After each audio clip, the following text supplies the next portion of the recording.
Up, Sketchies! What's up? Check this out. It's a spiral staircase. And what if I told you you can make it without any plugin? I'll show you step by step how to do it. Welcome to UpSketch. Best place to level up your skills. Let's begin. Here's the finished model we're gonna make today. A clean spiral staircase, all done in SketchUp without a single plugin. Now let's break it down and start from scratch. Draw the base of your staircase. Start with the circle tool. This circle defines how wide your stairs will be, so pick a size that makes sense for your project. For now, we use 240 for the size. Now offset the circle for structure and steps. You can mark the center. This will act as the pivot point for our spiral. Everything we do will be done around this axis. Now we'll make the steps. Draw a line from the center, copy it by rotating the line through the center. We'll copy rotate the line for 30 degrees. Select the triangle shape, then make it as a component. It will be very helpful for us in the future. When you have to modify, you just have to do it once. Double-click on the component, then use Push-Pull tool to give thickness to the first step. Keep it simple. You only need one perfect step to copy later. Now let's copy the steps. We only use Move and Rotate tool with the copy option. There are two options to make the steps. Either array on blue axis, then rotate each steps, or polar array from the center, then move up each steps. Let me show you both.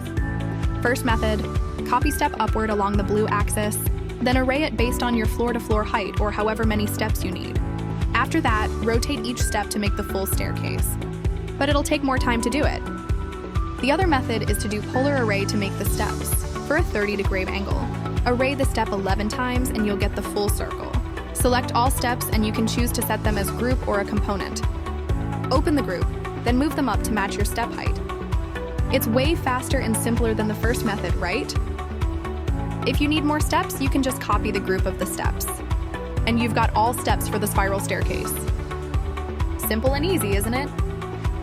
At this stage, you can adjust the height and delete unnecessary lines.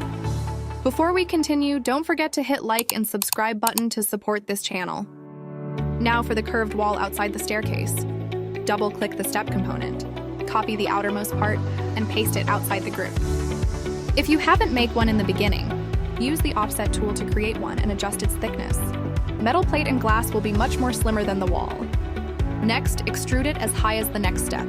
Then use the move tool on the top edges to create that leaning curve. Don't forget to do the same thing on the bottom edge. Much easier than follow me, and it looks super smooth and clean, isn't it? There you are! We're almost done making the spiral staircase. Let's move on to the middle one. For the middle one, it's much more easier to make a pipe than curved wall. I've tried the same way with the outside, but it's not working. As you can see, the shape is not smooth enough. So, let's make a big pipe in the center. This is much easier. You just have to make circle. Offset it, then pull it up with Push-Pull tool. Voila! Your spiral staircase is done. In just a few minutes, you've built a spiral staircase, completely plugin free. Super clean and easy. What do you think? Would you use this spiral staircase in your project? Drop your thoughts in the comments and let me know what tutorial you want next. Don't forget to like, subscribe, and hit the bell so you won't miss the next video. And finally, share this video with SketchUp friends. UpSketch. Learn fast, sketch faster.